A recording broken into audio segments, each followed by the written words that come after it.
Transição planetária, capítulo 11. Aprendizagem constante. Mergulhada na psicosfera densa das aflições humanas, a região em que operávamos permanecia terrificante. Embora o dia estuasse de luz e o céu azul turquesa sem nuvens estivesse deslumbrante em razão da claridade do sol, a presença da tragédia colossal estava dominadora na paisagem de destroços. Parecia uma área de guerra que sofrera pesada artilharia acompanhada pela destruição da força aérea.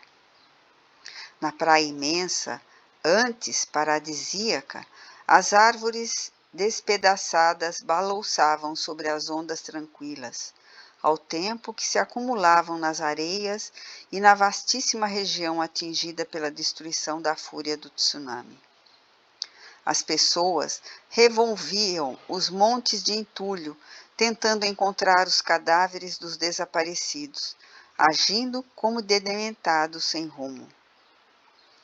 Numa das barracas de emergência hospitalar, a movimentação de espíritos encarnados e desencarnados era muito grande. Encontrava-me em observação quando veio até o nosso mentor uma senhora desencarnada com traços do norte da Europa, remanescente da última jornada terrestre, pedir ajuda.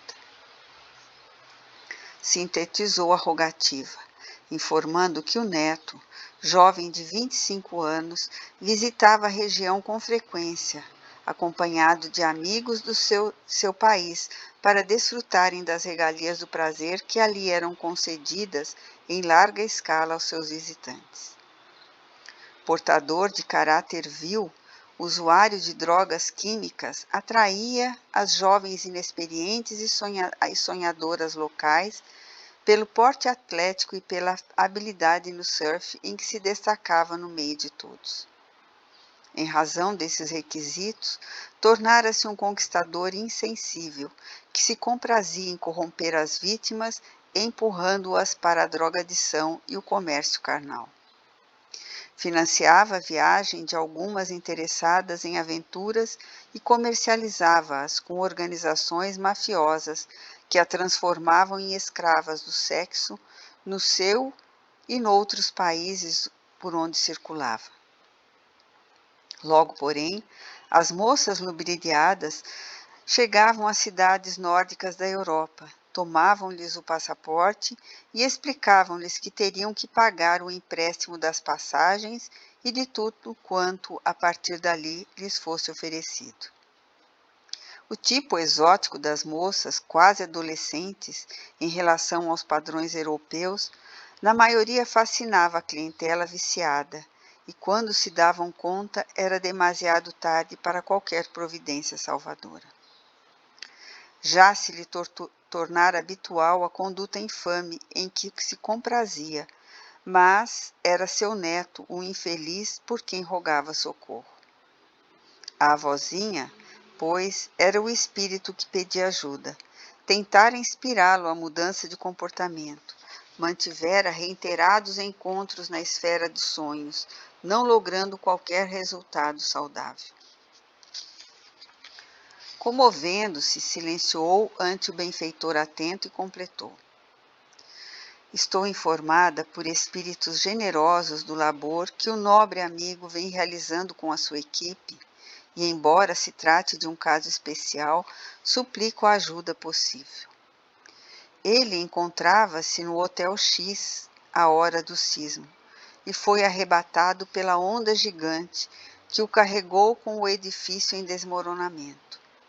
Ficara quase soterrado no entulho e só agora, vários dias após, fora encontrado ainda com vida e conduzido à emergência naquele improvisado hospital erguido por estrangeiros. Dr. Charles convocou-nos, a mim e ao Oscar, para que o acompanhássemos, enquanto os demais prosseguiriam no afã estabelecido. Quando chegamos ao centro cirúrgico, observamos os muito atendidos em estado grave.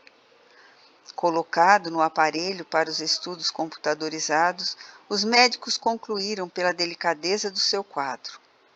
Encontrava-se em coma, com uma vasta área cerebral comprometida pelos traumas cranianos sofridos, pelos golpes do desmoronamento da construção e pelo choque do paredão de água. Dr. Charles observou e explicou à anciã. Nosso jovem encontra-se muito gravemente afetado, sem a menor possibilidade de recuperação. Os largos dias em que esteve sem assistência de qualquer natureza comprometeram-lhe outros órgãos e a bomba cardíaca destrambelhou-se sob o esforço exaustivo, tendo ocorrido nesse período 2 paradas que mais comprometeram o cérebro em razão da anóxia decorrente. O mais grave, acentuou, é a sua condição espiritual. Vimos o espírito ainda preso ao corpo e debatendo-se nas mãos fortes de 2 adversários cruéis que o siliciavam com vergastadas, ao mesmo tempo que o ódio que exteriorizavam era absorvido pelo organismo da vítima, especialmente por intermédio dos chakras cerebral, solar e cardíaco, afetando-lhe o debilitado coração. Um deles, cujo semblante era uma caraça demoníaca, ameaçava. Morrerás, infame. Nós te queremos aqui quanto antes, para punir-te pelo mal que fizeste a nossas filhas. Como podes destruí-las no comércio da carne, utilizando-te da sua ignorância para que fruas prazeres insaciáveis na tua doença moral? Nunca te perdoaremos por invadires nossos lares e desgraçares aquelas a quem amamos. Se houver justiça divina, nós seremos os seus intermediários e aplicaremos conforme o fazes com as tuas vítimas. Estrondosas gargalhadas de loucura faziam-se acompanhar a cada acusação. O outro estertorava à medida que também o acusava. Estrangeiro maldito, abutre infeliz que degradas todos aqueles que passam pelo teu caminho de misérias. Porque somos pobres, pensas cinicamente que podes corromper as nossas meninas, levando-as para a escravidão nas tuas terras? Pagará os crimes como nunca poderias imaginar, porque dispomos de outro poder que não tens, miserável. E contínuas exprobrações eram enunciadas entre dentes rilhados e mãos agitadas em atitude agressiva. Outros também apresentavam queixas acusatórias, cercando o desditoso com as suas faces transtornadas, o que lhe produzia infinito pavor, levando-o a debater-se em pranto e contínuos desfalecimentos. Surpreso, olhei o mentor que me explicou. Nossos irmãos estão tentando matá-lo, isto é, procuram impedir que se senhoreie do corpo, intoxicando com as vibrações do ódio o órgão cardíaco, até mesmo cessar de pulsar. No seu estado atual de fraqueza, não suportará por mais tempo a ingestão dos fluidos venenosos eliminados pelos adversários e que vem absorvendo, piorando o estado ao somar-se aos demais fatores de desequilíbrio. Depois de ligeira reflexão silenciosa, acentuou. Ele necessita, porém, de sobreviver. Não deu mais explicações, exceto informando. Sem que recupere a lucidez, terá uma longa existência vegetativa de reparação. Ato contínuo acercou-se dos litigantes, condensando o perispírito até permitir-se ser percebido pelos algozes e pôs-se serenamente a dialogar com os mesmos. Reconheço, afirmou com tonalidade bondosa na voz, a justeza das vossas argumentações em referência ao paciente. No entanto, a aplicação da justiça compete a Deus, que conhece em profundidade cada um de nós. Jamais saberemos como corrigir alguém quando dominados pelo ódio e desejos de vingança. Nosso jovem é leviano, vem cometendo crimes hediondos sem dúvida. Arrebatá-lo pela morte não será igualmente um crime perverso e sem justificativa, porque o mal de maneira alguma se insere no contexto da vida?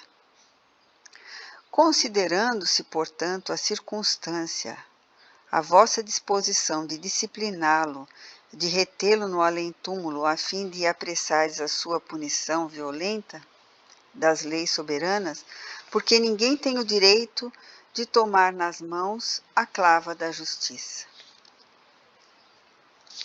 Furibundos, ambos reagiram, enquanto outros, agitados, entregavam-se à gritaria tentando gerar perturbações. Não necessitamos de juiz estrangeiro, revidou um deles. Conhecemos as nossas leis e por elas, pelo Alcorão, assim como através do Shariá, saberemos como conduzir-nos aplicando as chibatadas correspondentes ao crime.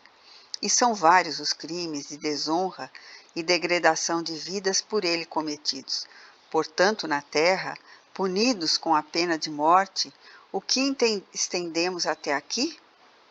Agradecemos a interferência de cristãos em nossas decisões, permitindo-nos continuar com os nossos propósitos, porquanto estamos dentro da lei. Isso poderia parecer correto, alvitrou o benfeitor resoluto. Não obstante, o Alcorão também fala de misericórdia, que somente Alá é justo, benevolente e sábio, podendo perdoar os mais perversos infratores. Maomé reconhece a grandeza de Jesus e sua doutrina, portanto, a verdade tem caráter universal. E no caso em tela, não importa que a interferência seja por intermédio de muçulmanos ou de cristãos, mas que esteja baseada nos sentimentos de misericórdia e de amor, ambos de caráter divino, portanto, inderrogáveis. Não nos interessa sua colaboração, mas sim a concretização dos nossos objetivos que são inamovíveis. Compreendemos perfeitamente a vossa dor, assim como a de outros tantos. Ei-la campeando em toda parte nestes tormentosos dias que enfrentamos. Somente a sabedoria divina conhece as razões para tudo quanto vem sucedendo desde o momento do infausto acontecimento sísmico. Comovemos o sentimento de solidariedade dos países de diferentes partes do mundo aqui presentes, contribuindo em favor das vítimas da ocorrência terrível. Nenhuma preocupação com a crença, a moral, a conduta dos que encontram em aflição. Há em todos o saudável desejo de ajudar, de demonstrar o amor e respeito pelo sofrimento do próximo. A mesma atitude solidária estabelece além das formas físicas sob a égide do amor. Desde que estáis insensíveis à compaixão, apelamos para a misericórdia de que todos necessitamos diante de Deus. Por acaso, considerai-vos isento de erros através a caminhada terrestre, sem haver descontraído dívidas ou gravames ante as situações penosas de outros? Desse modo, farei com o perturbador da vossa paz, conforme gostareis que fizesse em relação a vós outros, caso estivesseis no seu lugar. A palavra era repassada de imensa compaixão e ternura, envolvendo em dúlcidas vibrações de harmonia os agressores que ficaram algo aturdidos momentaneamente, logo retornando ao ataque. Ofereci-vos a bênção da caridade para com o criminoso e reagis, voltou a afirmar o mentor. Agora me vejo na contingência de apelar para outros recursos de que podemos dispor em situação como esta. Silenciando, pôs-se a orar em profunda concentração, no que o acompanhamos de bom grado. Suavemente uma claridade os envolveu. E Ana, que continuava com o archote na mão direita, erguida, depô-lo no solo, acercando-se de ambos dentro da luz superior. Abraçou-os com bondade, enquanto o médico desligava o espírito submetido à pressão dos adversários. Subitamente, os dois adversários foram dominados por estranho torpor e amparados pela enfermeira espiritual. Foram colocados no solo a fim de serem transferidos por generosos auxiliares, convocados mentalmente pelo Dr. Charles, que então aplicou energias saudáveis no enfermo em estado comatoso. Vimos o encaixar do espírito no corpo e logo depois um estertor sacudiu o todo, transformando-se em uma convulsão. Ele sobreviverá, informou o médico sábio. Receberá os recursos hábeis e em breve poderá ser transferido para o lar, onde experimentará a longa trajetória da recuperação moral. A nobre senhora desencarnada, muito comovida, agradeceu ao esculápio espiritual e abraçou o neto querido.